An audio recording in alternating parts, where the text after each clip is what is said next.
Hello and welcome back to Interjections, Christmas edition. We have lots of good content to talk about today. The 2-0 win over Coma, Milan's owner talking some smack about Inter.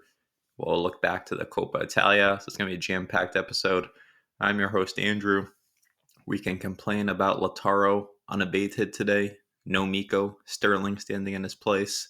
Sterling, how are you doing? I'm doing well. And unfortunately, I think I'm also going to complain about Lautaro. So he's not really going to have too many people who are on his side today, but it's okay. Maybe I'll try and bring a little bit of nuance to the situation. But either way, happy to be back. Pleasure having you as always. Jay, I know it's actually Christmas morning, or, technically Christmas morning in Australia right now. Has Santa arrived yet? Yeah, and he came bearing disease. I've been thoroughly sick for the last 24 hours. Hopefully, doesn't come across too badly in the audio, but my throat is extremely sore, and I've been having fevers and chills for like about a day. So, not the best time to come down sick, but it is what it is. And also looking forward to the episode. I'm gonna white knight Lataro just because he needs a defender. I'm gonna white knight the shit out of him. So let's go. Uh, Speaking of which, as Lonnie's defender, what's up, Irfan? I don't know about you guys, but I'm having a great week. I mean, such an amazing performance by Slani in the Copa, basically dragging us to a win single-handedly, heroically. And then, I missed him in the Como match, but looks like we had just enough without him to succeed there. So, but yeah, no, it's good to be here. It's good to talking about Inter again after a week like this. So yeah, let's get into it. Yes, a misplaced cross that accidentally scored a goal. We'll break it down. All right, so we're going to cover Como first before we move into the Udinese match, just because the Como match is more top of mind. I'm not upset about the performance against Como. I know a lot of Inter fans are upset. They were calling the performance trash. I'm looking at you, Jay. We were dealt a difficult hand with all the injuries in defense when we had to roll out this really weird back line. Basak right center back, Bastoni in the middle, which we've been clamoring to see, and Augusto at left center back because of all the injuries to Pavar and De Vrij and Acerbi and Darmian. It was a mishmash. But despite all this, we held together well. We didn't give Como many chances at all. I think most of the problems, most of the criticism that's warranted about Inter is coming from the attacking play, especially in the first half. We created momentum. We had attacking chances, but we kept making the wrong decision.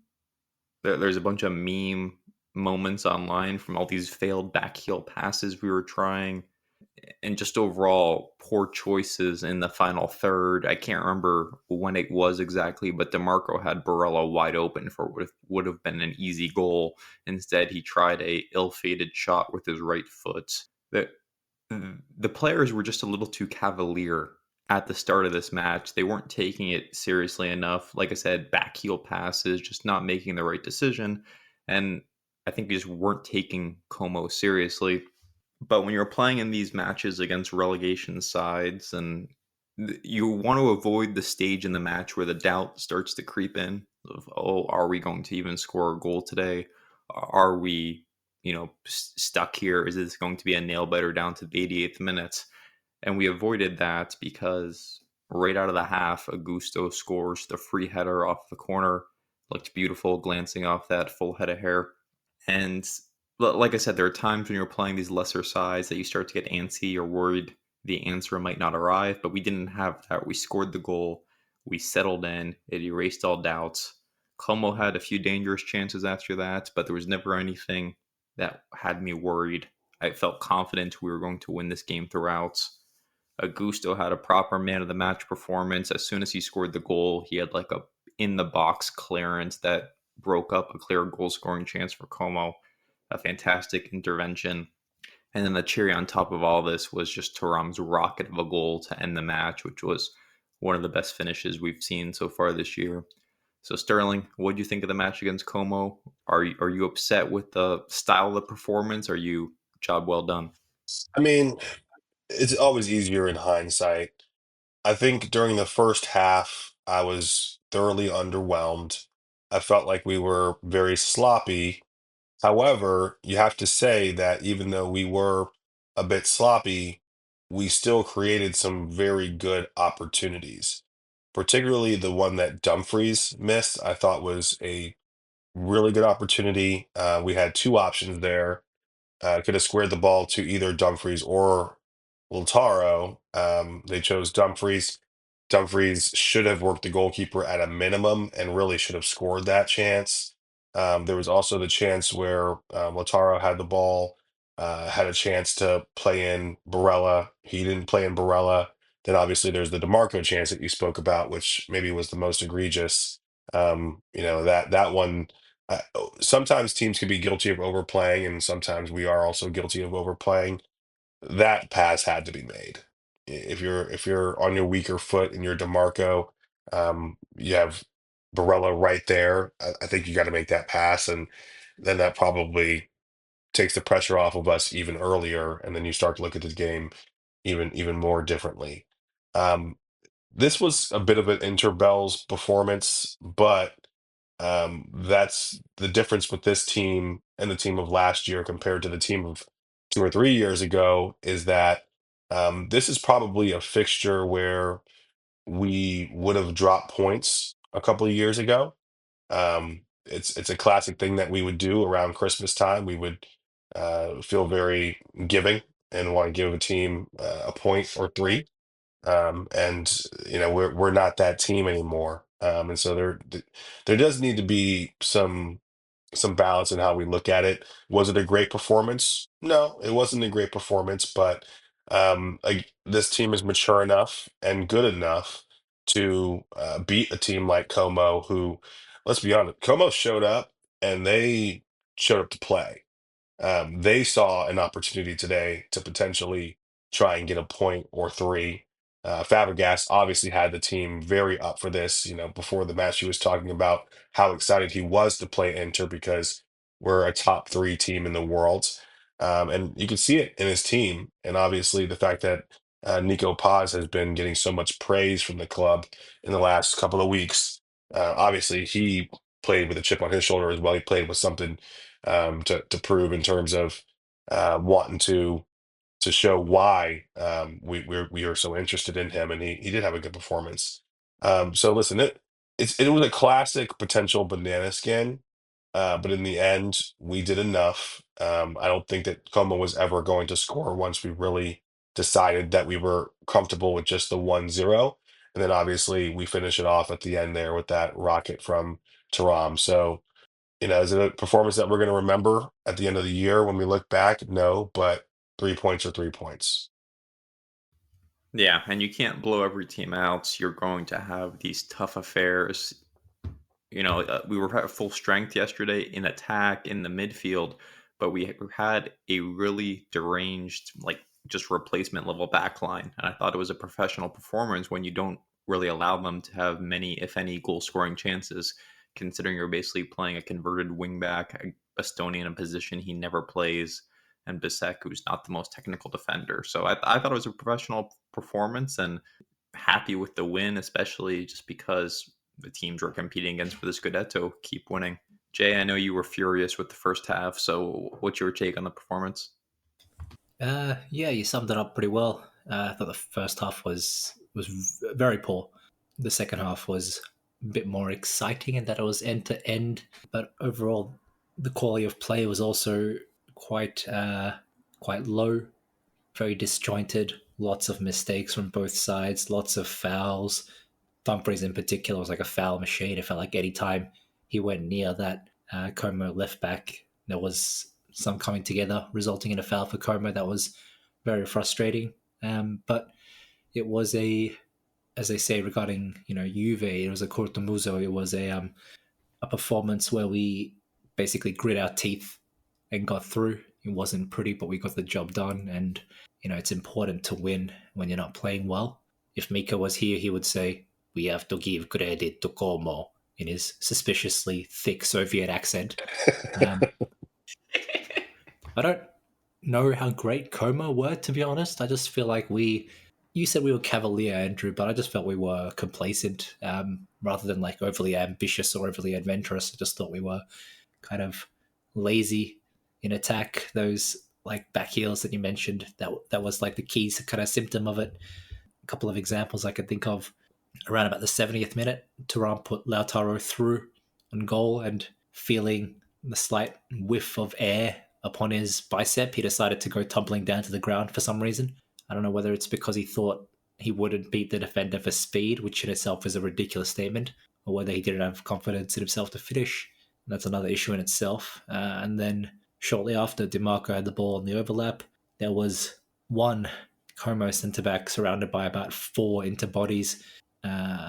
Dumfries, Thuram, Barella, and DiMarco crosses it straight to the island, the one Como defender in a sea of Inter shirts, and just small things like this, very, very sloppy, as Sterling said, but we put together a couple of moments of quality, and thankfully that was enough. So you'll have performances like these, and the only real concern I had was the guys are playing like it's the last game before a long January break, but it's not. It's a thing. We're playing again in a week or less than a week, I think. Yeah, we're playing again in like 4 or 5 days. On top of that, we've got the Super Cup, and do we have a game in between Cagliari and the Super Cup? I don't know, but I don't think so. we've got a game shortly after, right?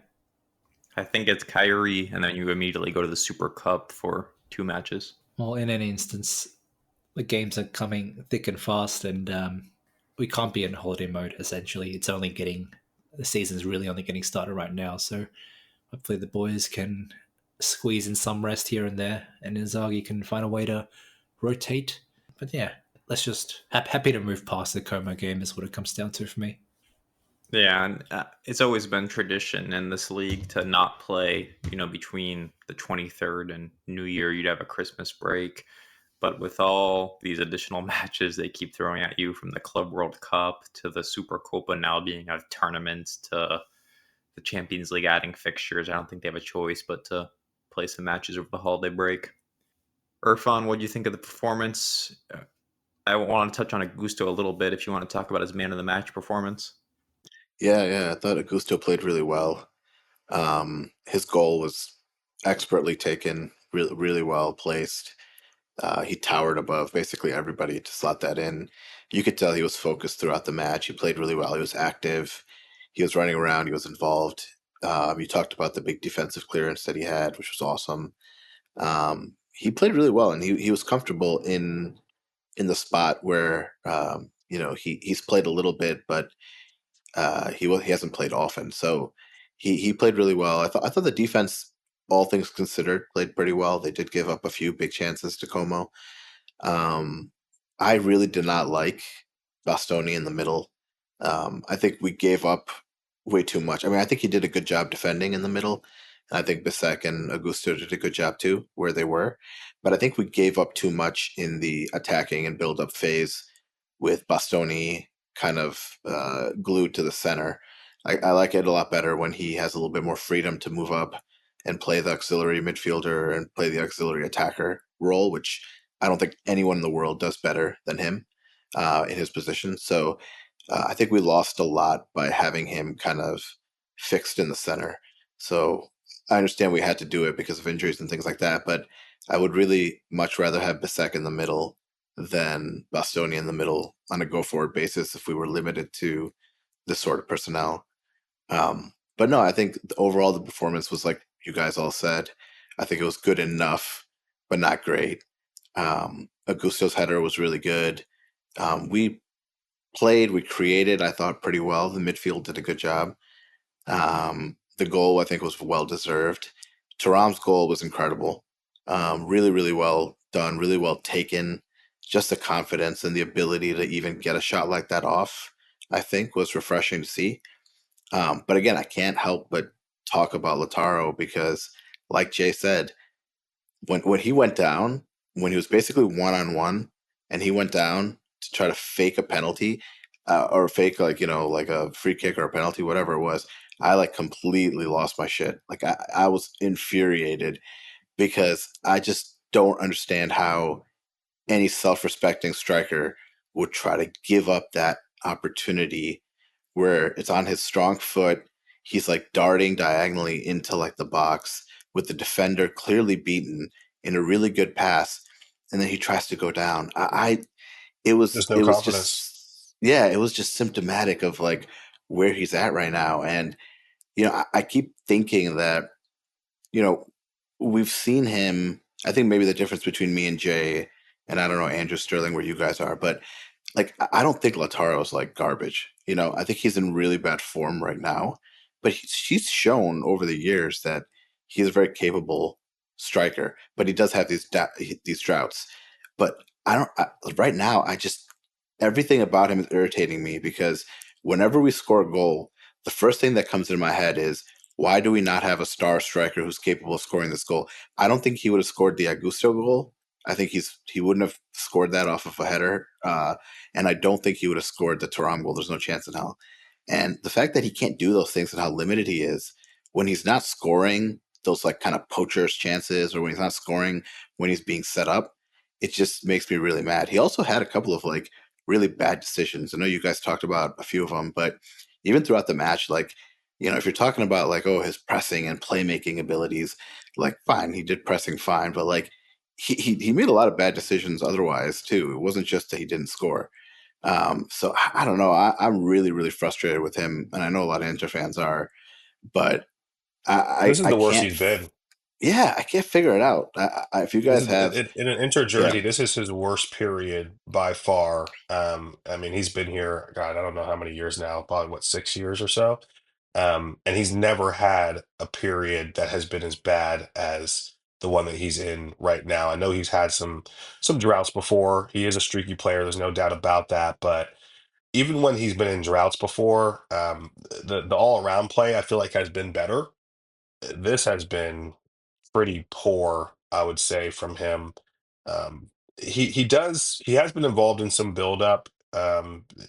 Yesterday was not a good game from him, even from the buildup perspective. But he just doesn't look like he's going to score, and that's what's probably most concerning right now is that it almost feels like he's okay with not scoring. And that's a little bit concerning. And I think he made some comments to the effect of, well, Taram's the goal scorer right now, and I'm playing a bit of a different role.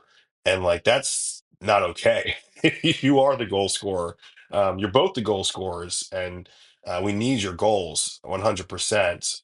We need him to click into form in the second half of the season, or it will come back to bite us at some point. I mean, we have such a good team at the moment. We have such a great system with Inzaghi that we have goal scorers everywhere. Anyone can pop up with a goal at any given time, even your backup left center back like Augusto. But we do need our star striker to start clicking at some point. And I do agree with you, Irfan, in terms of well, Taro's not a garbage player. I'm not going to hear anybody say that he's not a good player. I think that 6 years of his performances with us show that he's a pretty damn good player. He does have his moments where he goes missing during a season, but 80% of the time he's a pretty damn good striker.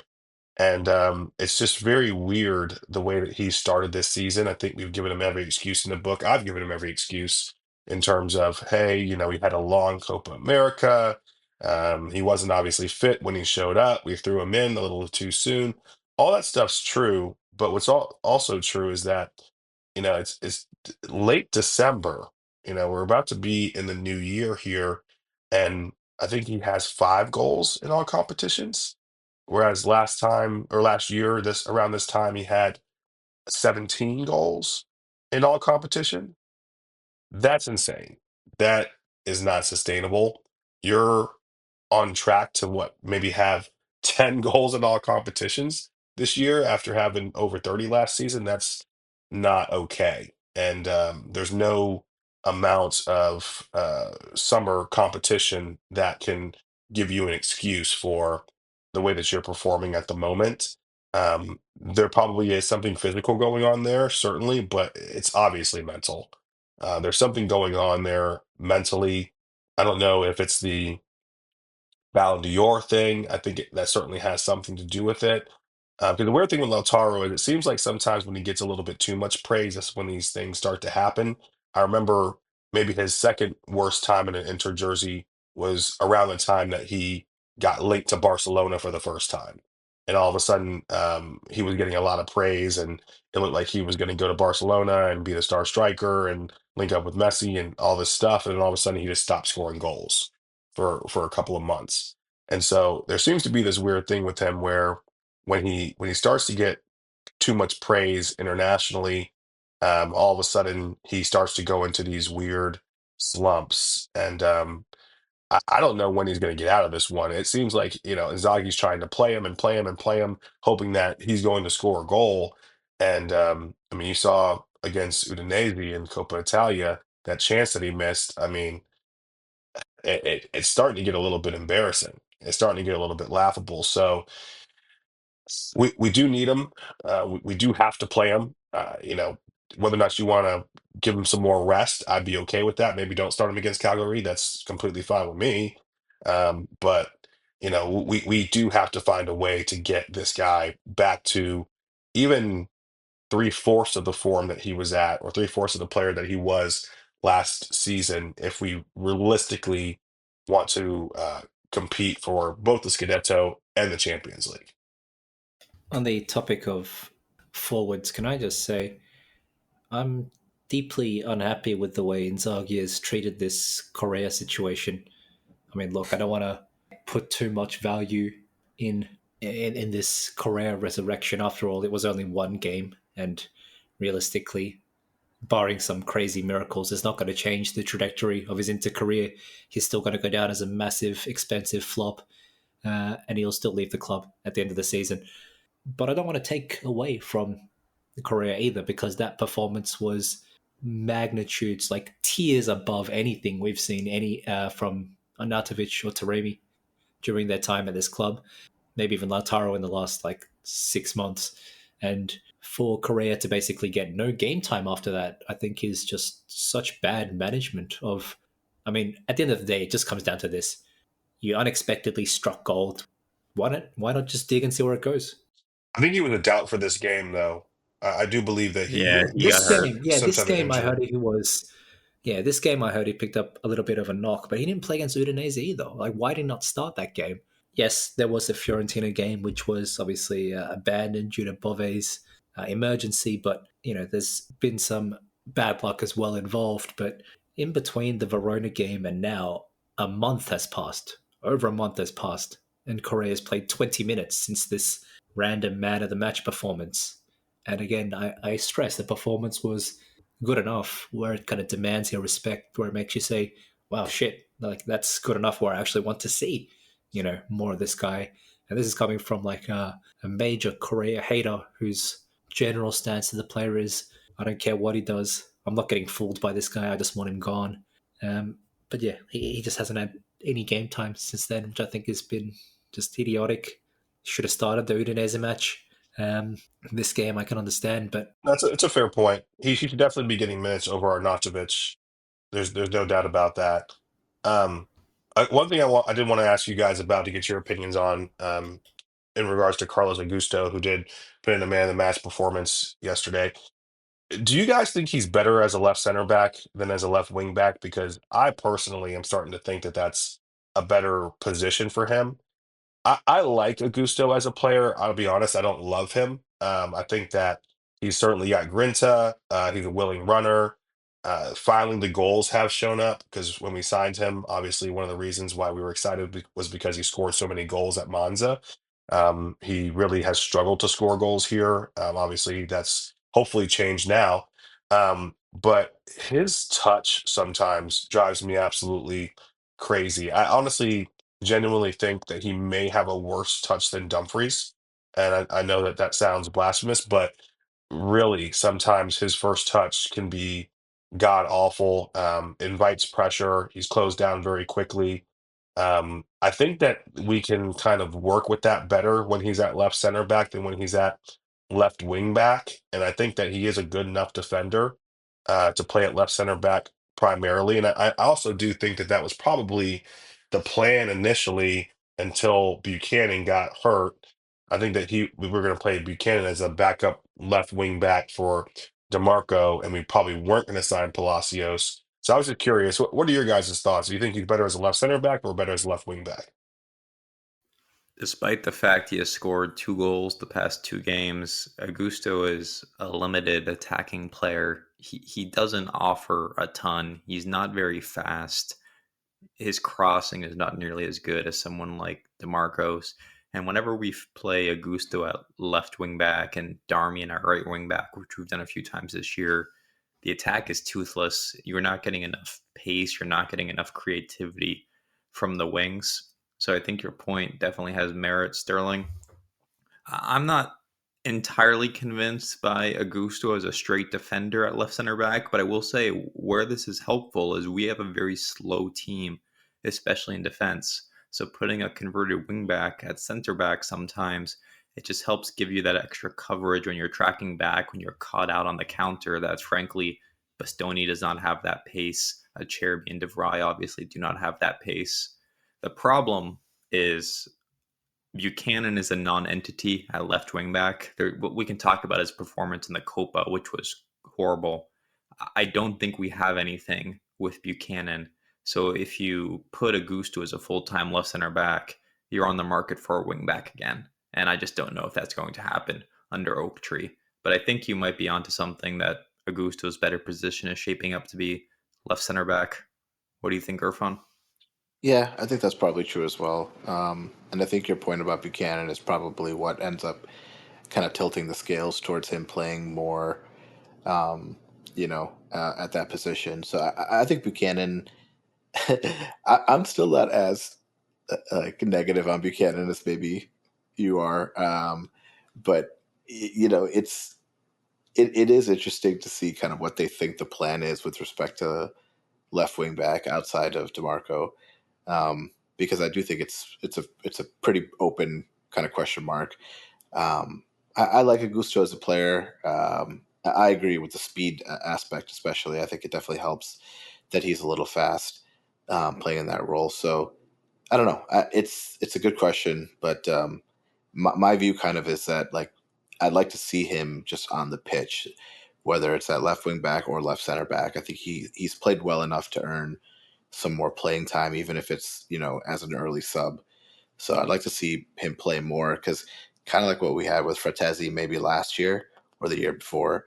Um, uh, I think he brings something interesting, something more dynamic, and he has this like knack to like getting good opportunities to score goals, which given what we were just talking about with Lautaro, I think we definitely need. So I'd like to just see him more on the pitch. I think he's a solid player for us, and he brings a little extra bounce, I think, to our team that maybe some of the other guys don't. I think as a fine attacker, I think you can very simply the way he strikes a football. There's a certain level of technique and power and competence to the way he does this. And yeah, his crosses have not been great recently. That's undeniably true. I think you can see that he's got a capacity to take shots on goal and to actually take advantage when put in a position to have an attempt on goal.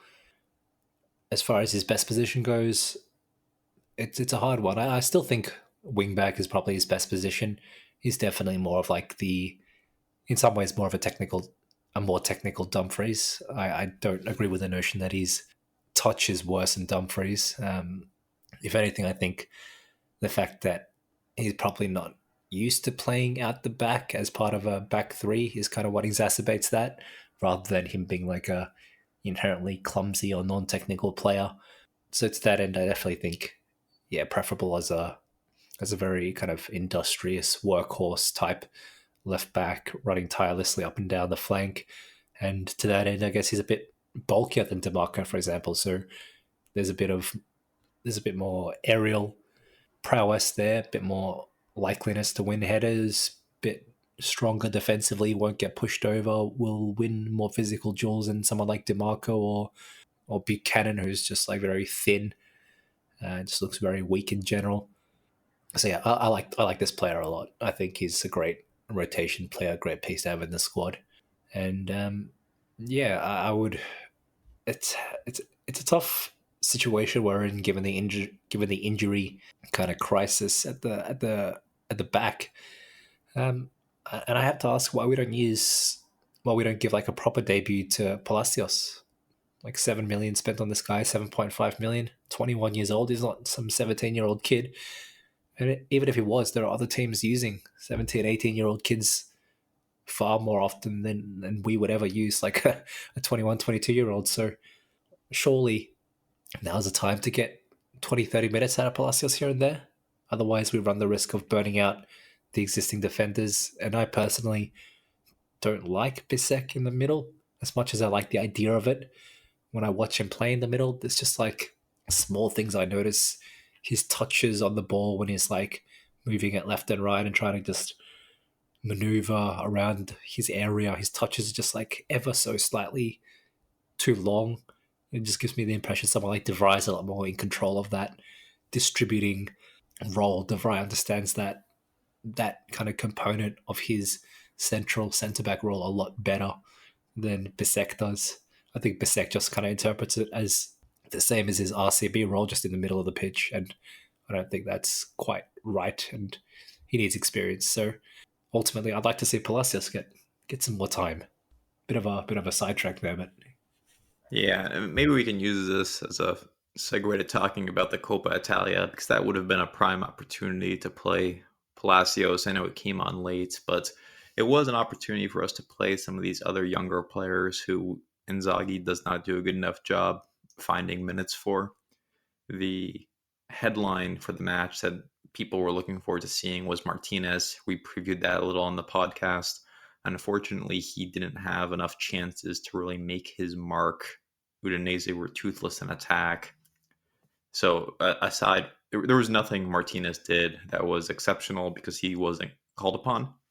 he made one good save at his near post, like high at his near post when when the highlight of the match, our Primavera right back, 170 centimeters, Mike, I do somehow got up against the tallest player in the league, 209 centimeters, Isaac Toure, and that just looked, when you saw it on the screen, it just looked comical. These two players tussling down the flank, one of them gigantic, one of them looking like the child. But then, Toure got a shot off on goal, and Martinez made a smart save. So he did get at least one chance to show his shot stopping. And I will say, I thought throughout the match, he was a little more courageous with the ball. There was one instance where he came out and acted as a sweeper keeper. There was a ball top of the screen, maybe halfway into our zone, where he came out of nowhere to hoof it downfield. And I was like, all right, this is something Summer never does, or at least rarely does. So it was interesting to see that. But unfortunately, I need to start with Irfan. Irfan, here's your moment to shine. I let the record show I predicted a goal from Asllani for this match. You did. Please go ahead. Well, I appreciate your graciousness because I'm going to use every second of it. It was a great performance by Asllani. He held down his role in the midfield despite all of the Inter fans that are detractors of his ability in the midfield. We didn't give up the midfield. We didn't lose the midfield immediately because he was on there. His set piece delivery was top notch again, and obviously the goal was just brilliant.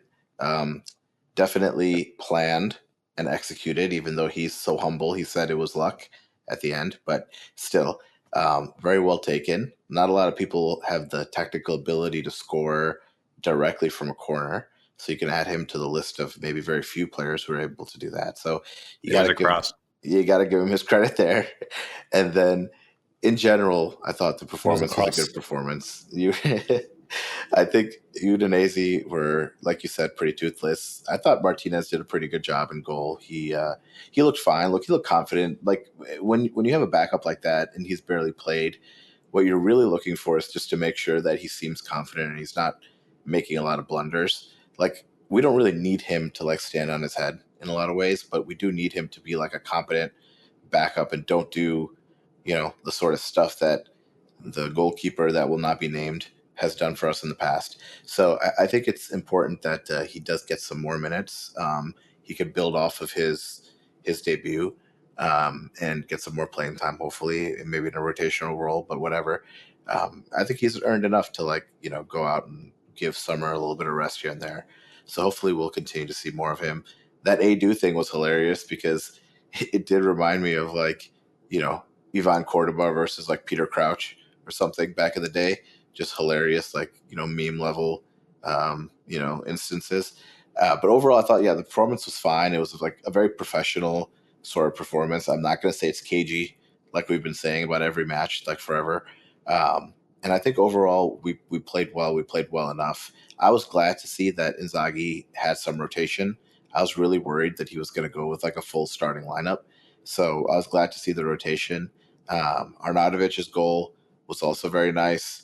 I'm like still very concerned overall with our forward play because I feel like the rest of the team does such a good job, and Inzaghi's system creates so much volume for scoring chances. And then you have a game like we had against like Lazio, and everything kind of clicks. But then we have all these other matches where we're so wasteful. So that definitely is a little bit frustrating. But overall, it was just a job well done.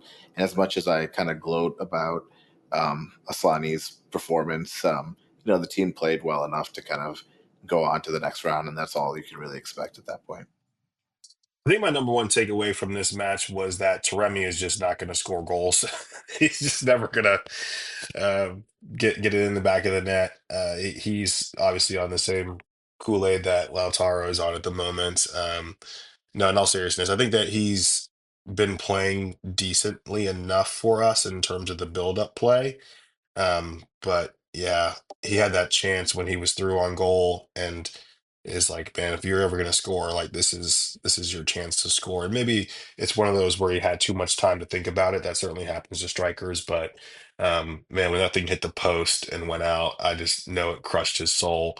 And so now we have really three out of our four strikers that get legitimate minutes. Not kind of Correa is part of that. That are really just not in good form, or I should say, we have two that are in poor form and one that's just not good enough to really be here. And so just further exacerbates the stress that's put on Thuram and the rest of the team to kind of make up the slack for two guys that I thought were probably the surest things to show up and score goals this season. I really thought Taremi was going to give us like 10 to 15 in all competitions this year. If you would have asked me at the beginning of the season, I thought that that was like a lock. And obviously, it just hasn't worked out that way. He still had a nice assist for Arnautovic. I think it puts him at 4 assists for the season, but obviously not what we really signed him for. And the real concern with him is that he looks a little bit leggy, looks a little bit old, even though he's not terribly old. It does make you wonder what he's going to look like next season and the next season because I believe he has a 3-year contract. So um, maybe tough to get rid of him, which is another concern. But yeah, that was really my primary takeaway from the match. Other than that, it was, typical Coppa Italia game. We rotated heavily, and in terms of Martinez and the goal, I still don't really know what he's here for in terms of, is he going to be the starter long term? Is he just here as a more expensive backup than we had last season? I don't really know what his true ceiling is as an Inter player. I haven't seen enough from him to think, yeah, this is definitely a guy that I would like to be our next starting goalkeeper. And it's not like we brought him in as some youngster either. I think he's 26 or maybe even 27 now. So I mean, it's not terribly old for a goalkeeper by any means, obviously, but you would think a guy who is that age, you'd probably start to want to give him some legitimate minutes more so like we did with Onana when we had Handanovic as the starter. You'd probably want to try and find a way to work him into a Serie A match or a Champions League match where we're rotating everybody else, right? So I just don't really know still what the club's plans actually are for Martinez. And we spent obviously a decent amount of our last transfer budget on him. So hopefully he's going to be as a starter, but I'm just not sure about that. Yeah, with that transfer fee, he better be a starter. I mean, I understand they want to give Summer another year or like, give him this year, but the amount we paid for Martinez, especially when you consider the opportunity cost of limited funds and where else they could have been deployed, they better have him pegged in as a starter. And, whether it's starting to give him some more time now or start to ease him in a little bit when you phase out Summer. Either way, he needs to start playing a little bit more. I think you're right. I'm with you on Taremi. Sterling, this guy doesn't offer anything when he's on the pitch. Like, he doesn't create goal scoring chances. I've talked about this previously. He does not, it's not like he's missing sitters. It's not like he's putting himself in dangerous positions and he's just not taking the chances. He's invisible when he's on the pitch. He's not involved in the build up to goals. It's not like he's providing key passes that are leading to the goals.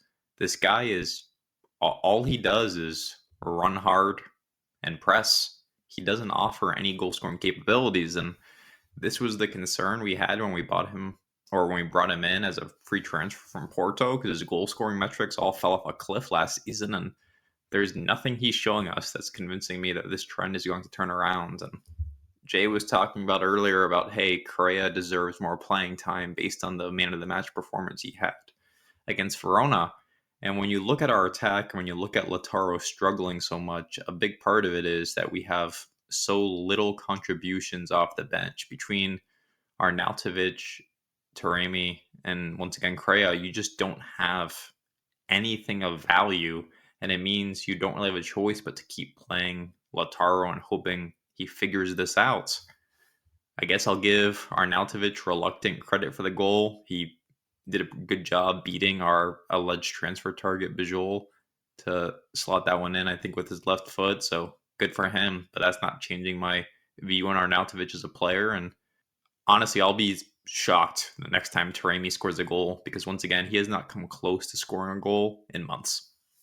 Arnautovic just looks sad all the time. Even when he scored his goal, he looks sad. Poor guy. He's become like a meme among Inter fans, the sad Arnautovic look. But you're right. He did take his chances, his chance well. And look, Taremi did set him up. It was a really nice pass for the assist to Arnautovic. So uh, again, but I don't understand why these forwards are so content with doing all the other stuff other than trying to score. Like Taremi has had a history of scoring a lot of goals. Like you said, it fell off a cliff last year, and that raised a lot of eyebrows. But it seems like he's now just accepted his like, okay, I'm not going to really score or find myself in positions to score. So why don't I try to be a playmaker? And like that's the same loser mentality that Martinez Lautaro seems to have. And I'm just like, where's this coming from? You guys are strikers. Try to score some damn goals. Shall we move on to Gerry Cardinale? Yes, let's do it. I want to talk about this because Morata clapped back yesterday, so it's worth bringing up. Milan's owner was giving a interview, just normal State of the Union stuff, and he was talking about all sorts of topics, and then they got to long-term and short-term goals. And let me read this full quote for you. Winning championships is obviously an important goal, but you have to balance that with winning smarts. Inter won the Scudetto last year and then went bankrupt.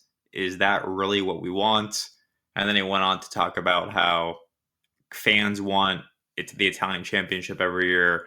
Investors want bottom line appreciation, and he's to balance those two responsibilities. So I'll hit the obvious first. Obviously, it's a factually incorrect quote. Inter are not bankrupt. Our financial position is improving. This year, we're going to have a net profit for the first time in probably my lifetime, courtesy of some shrewd transfer business and just overall increases in revenues. Suning rather, did go. It's not fair to say they went bankrupt, but they defaulted on their loan. So you have the obvious misinformation there. But this isn't the first time we've heard statements like this in the past. Gasperini hit back at Inter a little more subtly back in the fall when he made a comment about he won without having large, tremendous debts. So it seems like people are taking exception with the financial state of the club. A large portion of that was the result of Suning and Zhang going out and spending millions upon millions on transfer fees during a couple of ill-fated transfer windows before COVID, and those set the club back financially. So but Milan's owner calling out Inter by name is very unusual. That's something like ADL would do. This is not something you often hear Juve's or Milan's owners do. You don't usually talk about your rivals like this for whatever reason. There's usually more respect among the big three. So Morata took exception to it. He said he didn't want to talk about it, but he has a duty to respond to defend the club's honor. He called the comments disrespectful. He made a subtle jab about how Inter is the club with 2 stars, Milan is not. And then he just talked about what I just did in terms of our financial position improving and how Inter's financial fair play compliance. So it's a fun statement to unpack, right? Because one, you have this American owner at Milan who's talking about the club appreciating in value. And his goals don't appear to be all on the pitch. They include this notion of, hey, I have investors. I need to make the value of this club increase. And that's more important to me, or equally as important to me, as winning trophies. And under Suning, Inter's primary objective was always trophies, trophies, trophies. We had financial things we had to accomplish, but they were never the primary goal. We were always striving for on-field performance. So really, to me, what this boils down to is you have just your typical, I don't want to say out of touch, but you have your typical American owner who is used to the American sports models. These American sports teams, like the ones actually in America, make money hand over fist because not only are they profitable at operating level, like their day-to-day operations just rake in cash, but these clubs also just always increase in value. They never go down. If you put an NFL team or an NHL team on the market today, you'd have at least 5 to 10 interested ownership groups backed by very wealthy individuals. They'd all be bidding substantially more than what the owner paid for the club. Compare that to Italy, where you saw it with Zhang when he was unwilling to sell the club. These clubs are not easy to move. There are not a lot of rich individuals in Europe who are willing to buy these things. And a lot of the reason why is because the cash flows on them are so poor. So a couple interesting dynamics. Irfan, I'll let you take your pick if you're more interested in the gamesmanship with Milan, the subtle jabs, or if you're more interested in the wide-ranging financial breakdown of what this all means, but open to your thoughts. Yeah, I mean, I'll kind of start with what my 10-year-old son would say in this situation, which is womp womp. Like, shut the hell up, Cardinale. Like, it was such a dumb statement to make. And honestly, what makes me so mad is that it creates this, like, he should know better. It creates this, like, false choice between, I don't know, being good at your job, right? Like, yes, you have to be profitable, you have to be financially responsible, but you still have to go out and try to win. This is what I don't like about this conversation when it comes to like all sports, right? It's the owners who are trying to balance books, try to pretend like they don't have to be competent and find good talent and hire good people to be competitive, and that the bottom line is the only thing that matters. And then you have the people who do achieve some sort of success, even if they do end up spending more money, or they might be somewhat financially irresponsible, then they pretend like it's entirely just a money game, right? But for all the spending type clubs out there, you have like a Manchester United who spend a ton of money and they never get good results, right? So it's a combination of things. And the one thing I will say is that the American kind of private equity model, it should be based on a combination of the things, right? It should be based on balancing books, being financially responsible, having a profitable enterprise, but it should also be about hiring and finding the right kind of people to win trophies, because that's what the point of the sport is, right? So it's, to me, that comment was just such a sad, pathetic comment, because not only was it inaccurate about our financial situation, but it also creates this like false dichotomy, this like, zero-sum game between, oh, well, do you want to be financially responsible or do you want to put a good product out there that wins trophies? Well, the point is you're in this business because you need to be able to do both, right? Like, depending on where you are, and now the expectations will certainly change, but no one thinks that Milan is content and their fans are content and their fan base and their culture is content with having a profitable club and sneaking into the top four every year, right? I mean, they're a club that historically and should still have championship ambition. So his job is to manage the finances, but to hire the right people and to have the right kind of scouting to put a product out there that can also win the Scudetto. And if he's not doing that, then frankly, he shouldn't be in charge of the club and he should stop whining about it. I hate that mentality. It's such a loser mentality. And I'm glad Murata clapped back at it. But still, like, it was just, it was such a pathetic statement at its core. And it was filled with, like, I don't know, just dishonesty and just, it was, I don't know. I really hated it. It really triggered me. Let me just say, probably done more harm than good as well. I mean, Milan are in a bit of a delicate moment, so to speak. Their fans are, well, the Curva Sud is basically protesting outside what should be a joyous event for the company, and that's their 125th anniversary party, gala, whatever you want to call it. And the fans are, outside selectively booing some players, selectively cheering some players. I think like only Kamada and Pulisic were applauded pretty much, and everyone else was either just not applauded or not booed, and then others were just like viciously booed, like Teo Hernandez. So at a time like this, where it seems every match, it seems like Fonseca's role is increasingly under the microscope. His position is being scrutinized very heavily. It just comes across as a very out of touch statement to make. It's the exact opposite what your fans want to hear. Your fans want to hear we're committed to this project where when we want to win trophies, that's our big thing. But instead, he's saying like, the fans, you guys need to understand that balance sheets come first and all this kind of stuff. And the difference with Suning is that even though Suning were also saying similar things, right?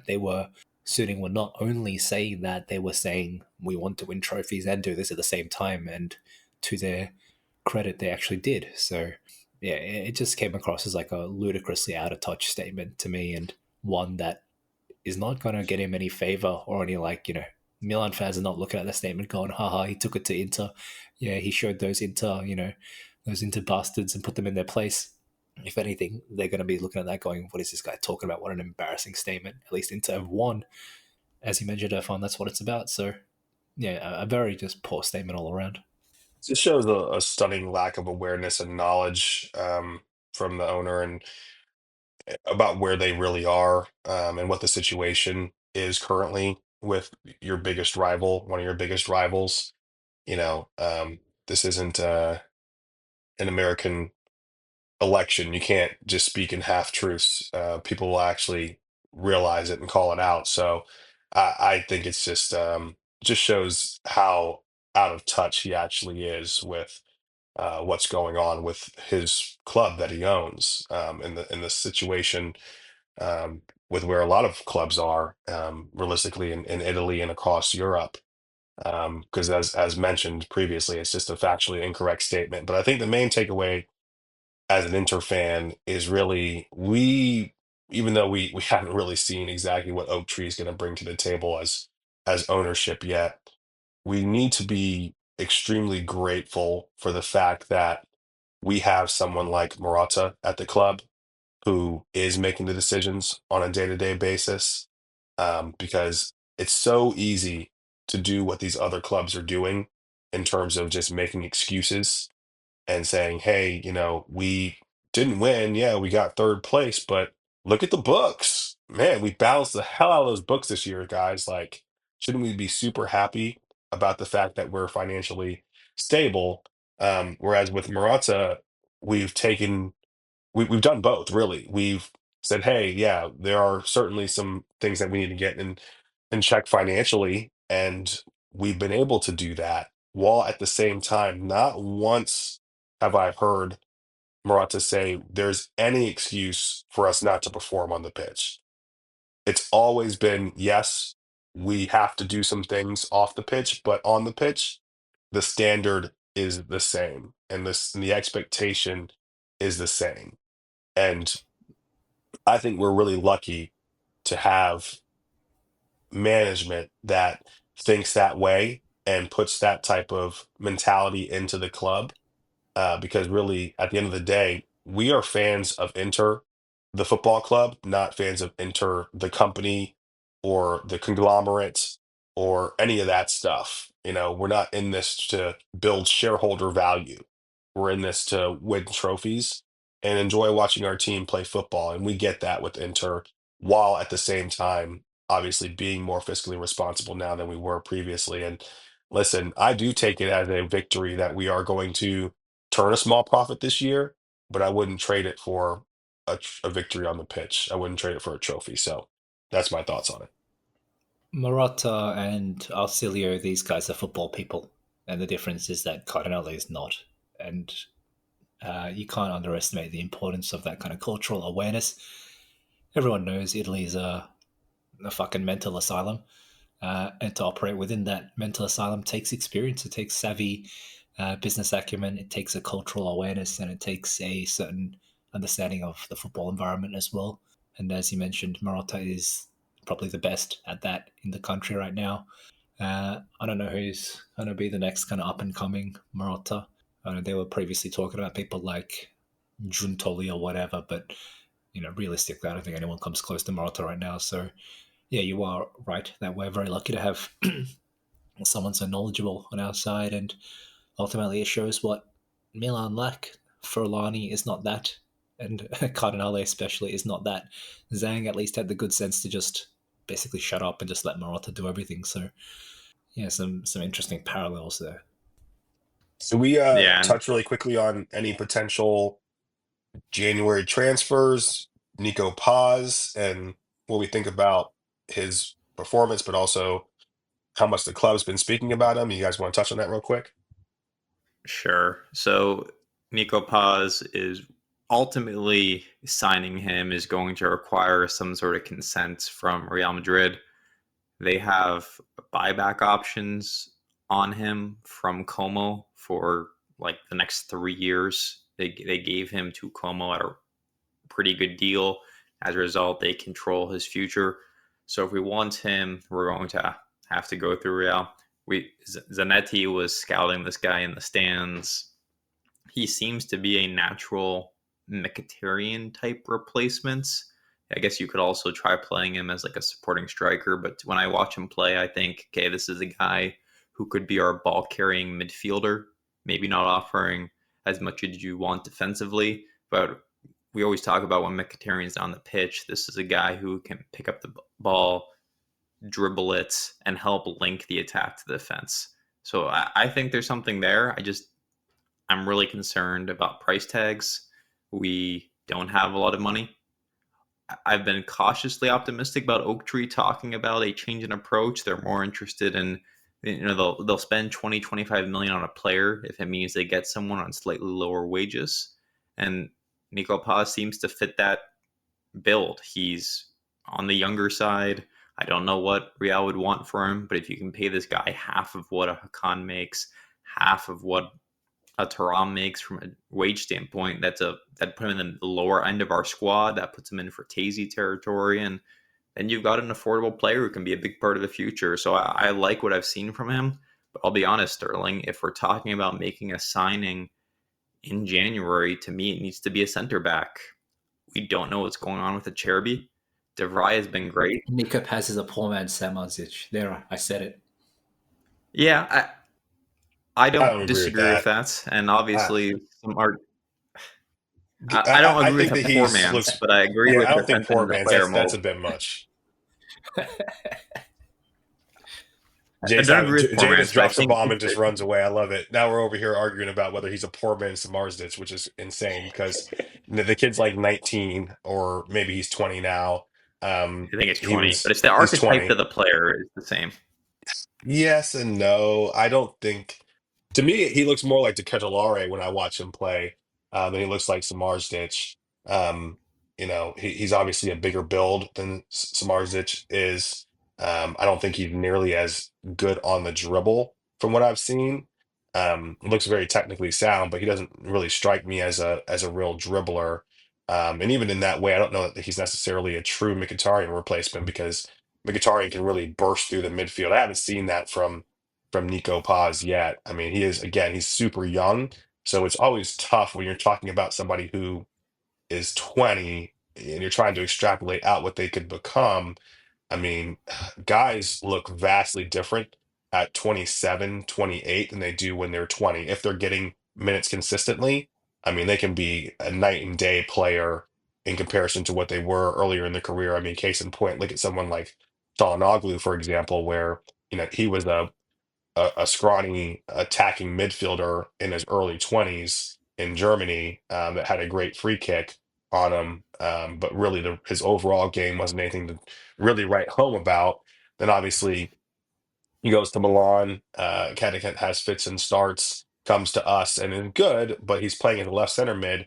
And all of a sudden now he's playing as a regista in his late 20s. And now he looks like one of the best midfielders in the world. So it's always tough to know exactly what you're going to get with these young guys. But with Nico Paz, I see somebody who's kind of similar to the type of midfielders that we already have in that he's good technically. I think he's going to pass the ball extremely well. I don't really think he's going to beat too many people on the dribble. I don't really see that he's got some type of genius creative spark in him, at least not yet. But listen, the type of midfielders that we've gone for thus far have worked out for us. And I don't have a doubt that he could potentially fit our system and be a good player for us going forward. But yeah, the financial aspect of it, I still have serious questions around how much Real Madrid would want for him, whether or not they actually would be willing to let him go because they have their own issues in the midfield that they have to sort out in terms of creativity. So that's a whole separate issue on top of it. And then also, I don't believe that Oak Tree actually is going to spend the money. So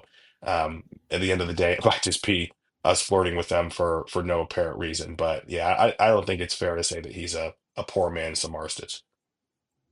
I disagree with you a little bit on the dribbling. I do think he's a strong dribbler for his age. The real question, though, I have with this guy is I don't know if he has a true position in Inzaghi's system. Once again, he plays like almost as a number 10 for Como. Now you have your question of, okay, what do you do with him? Do you drop him deeper? Do you push him further up the pitch? And honestly, the Catalara comp is a great one because that's exactly the mold of player that the Catalara was. And Gasperini has found the solution. He pushed him further up the pitch and he plays as part of sometimes a two-man striker partnership, sometimes as the man directly behind the striker in Gasperini's 3-4-3. So you'd figure Inzaghi has a solution if we're scouting the player this heavily, but I'd say that's the biggest unknown with him outside of the question of if we are even capable of signing him. They even kind of look the same. Cannellari and him, they have like a very similar look to them. There's times where he was playing and I was like, oh wait, this guy looks like physically looks, not just the way he plays, but like his face kind of looks like De Cannellari too. I was like, oh, similar kind of guy. But no, I think it's a good link for us. It's the right kind of signing. We could disagree about exactly where he is, what his qualities are, but 20 years old, he's had a good season so far. He has a good pedigree. He seems to have kind of the skills that we're looking for. It would be a great signing on low wages for us. The right kind of signings to build towards the future.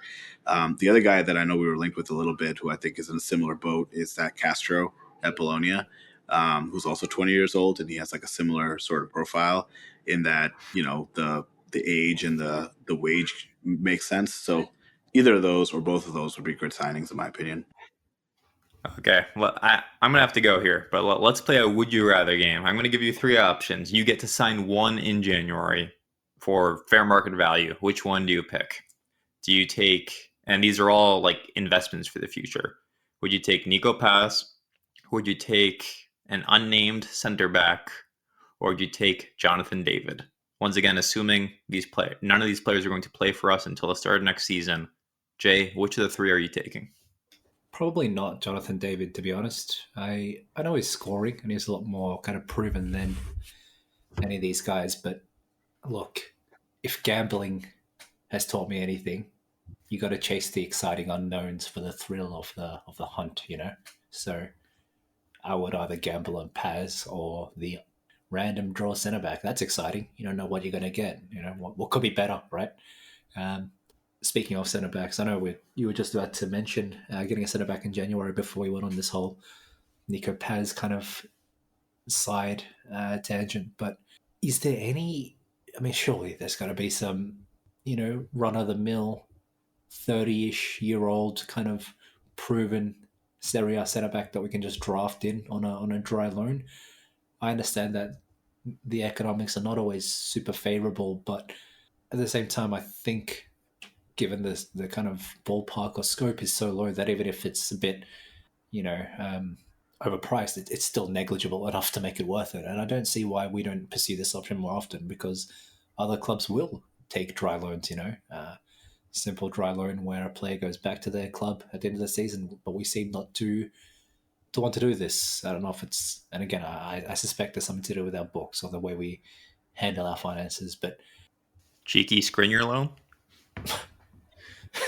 Oh my god, hard pass. Don't tempt me, Andrew. Skriniar has always been the chosen one. But isn't Palacios the center back signing? Like, why are we talking about a center back signing? It's Palacios, right? I mean, that's the guy who should be playing. We need a guy for the central position. Unless you want to keep playing Bastoni in the middle, I think you need to find an Acerbi replacement because he cannot stay fit this year, and realistically, he's done after this year. But is Palacios Well, I think that Palacios Bisek not can a play center there. back? No, Palacios Bisek is can play there. back, I think. And you have Darmian, and then you have Pavard as well, who could play right center back if you move Bisek in the middle. We did play Bisek in the middle against Udinese, but I'm not sure I'm convinced about that long term. Yeah, me too. It's only one game, so he does deserve time. Maybe that's just as simple as that. We just give him time and kind of suck up with the ups and downs that come with that learning experience and the trial and error. But yeah, it wasn't immediately convincing to me. Like I said earlier, it feels like he just interprets the role as the same as his RCB role and doesn't really grasp the kind of metronomic playmaking element of it the same way De Vrij does with such kind of composure. So yeah, I think De Vrij is still a preferable option to Bisek, as much as I've been a critic of De Vrij. But it's a good point. Like, if maybe kind of answered our own question, Bisek to central centre back, and hopefully Darmian and Pavard will be back soon. But De Vrij is still there anyway, and he's not injured, I think. So, well, to answer Andrew's question, the answer for me would be Jonathan David. I think that, especially given the way our forwards have performed and the fact that Taremi has been an absolute flop for us thus far, I think that you have to go out and get a third striker, in my opinion, a legitimate third striker. I still think Lautaro will eventually click and turn on, and I don't know if he'll be the Lautaro from last season, but I think that he'll be the Lautaro from even prior seasons, which is fine. Because if you have Thuram scoring near the clip that he's scoring at now, and you can get even a average version of Lautaro, and then you have an actual third option that can also sometimes be a second or even a first option, a legitimate third person who could start in any game for you. I think that given what we have now with Taremi, Correa, and Arnautovic, yeah, I think you got to go out and get that third guy, because at the end of the day, I still think that goals are the toughest thing to find in the game, and I think that we need a legitimate player up there who can give minutes and us not fall off a cliff. So that's the obvious answer for me. Irfan, what's your choice of the three? For me, Jonathan David also, mainly because then you can sell Lautaro and you can fund a center back and Nico Paz and Castro, and then you've got a great team. I mean, he's the most valuable player that we could probably sign because he'd be on a free. So I think that's the obvious choice, even though I would prefer Nico Paz. And I still think, man, give Palacios a run out in the center back role, see what he can do. Very optimistic of you to assume Inzaghi is going to play youth. All right, we'll wrap it there because I have to get out of here. Sterling, thanks for joining in as always. You did a great job filling in and defending Lautaro's honor. That's what I'm here for. I'm looking forward to next time. All right, Jay, I'll let you use the fake Russian accent to take us away. Forza Lautaro and Forza Inter. That was really good. Is that Davai Pristine. enough? Is that Bliad enough? That's perfect. All right, catch you later. See ya. Merry Christmas. You're not allowed to say that anymore, Irfan.